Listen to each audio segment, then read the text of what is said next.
Welcome to the AACS Daily News. Local author, podcaster, and sports historian Ian Kahanowitz introduced his new book entitled Scandal of the Baseball Gods. The book discusses the Dutch Leonard Affair, a Major League Baseball game-fixing scandal that took place in 1919 and was publicly revealed in 1926. Tonight was a great night. It was pretty much the unveiling of my book, which is going to be released in May, and if everything goes according. And basically, there was a scandal, and that scandal came in 1926, 7 years after it actually happened.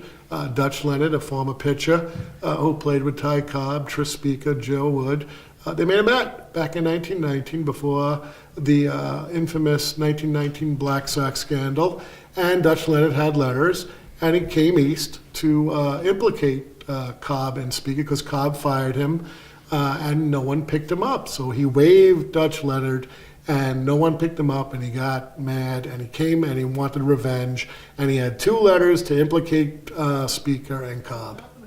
Okay, the book will be coming out in May, if not June. It's going to be called Scandal of the Baseball Gods. You could find it on Amazon. You'll probably be able to find it at Barnes & Nobles. You'll probably be able to find it online as well. And you'll be able to find it at summergamebooks.com. Basically, I've been in the legal field for about 25 years. I had a guest on my show. His name was Gerald Wood.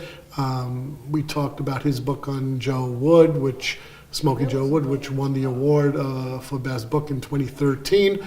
And during reading the book, I realized, well, there's a major scandal here, and why haven't I really heard of it but for a line? And so that piqued my interest. It takes, two of the biggest stars of the Dead Ball era.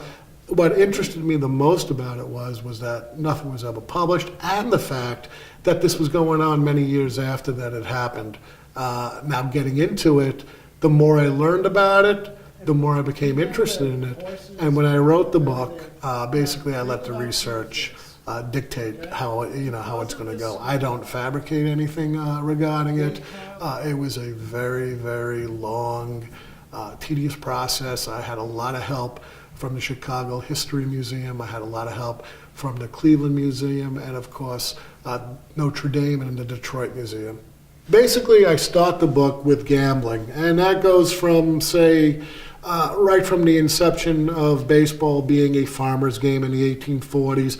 I spend a little bit of a chapter regarding all the scandals prior to it, the scandal of 1919. It's basically a flashback. Basically, it's in 1926, 1927, but everything keeps flashing back through memoirs, through testimony, through recollections. So I don't go in a timeline.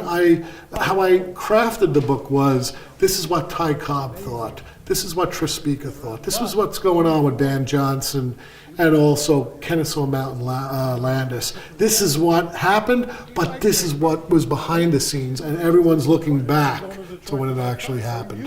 I think people didn't want to know about it because, again, they were so revered, Cobb and Speaker. They were the boyhood heroes. They were baseball's heroes besides Babe Ruth. The fact that this whole circus went on and eventually, they were both let off, I think that put it into perspective. Did they really bet on the game? That's the big thing.